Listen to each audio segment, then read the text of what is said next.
Social media sensation Mona Lisa దంపతులకు ఊహించని shock తగిలింది.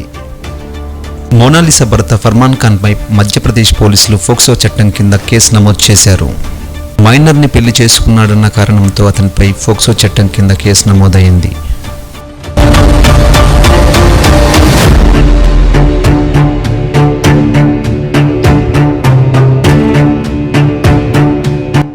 మధ్యప్రదేశ్లోని మహేశ్వర్కు చెందిన మోనాలిసాకు సోషల్ మీడియా ద్వారా ఫర్మాన్ ఖాన్ పరిచయం అయ్యాడు.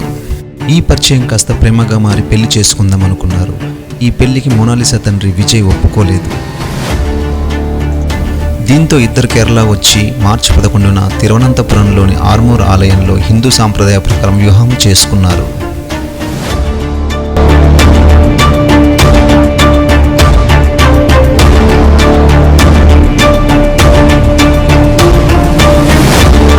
పెళ్లి తర్వాత మోనాలిసా వయసుపై తీవ్ర స్థాయిలో విమర్శలు మొదలయ్యాయి. ఈ నేపథ్యంలో నేషనల్ కమిషన్ ఫర్ షెడ్యూల్డ్ ట్రైబ్స్కి ఫిర్యాదు వెళ్ళింది.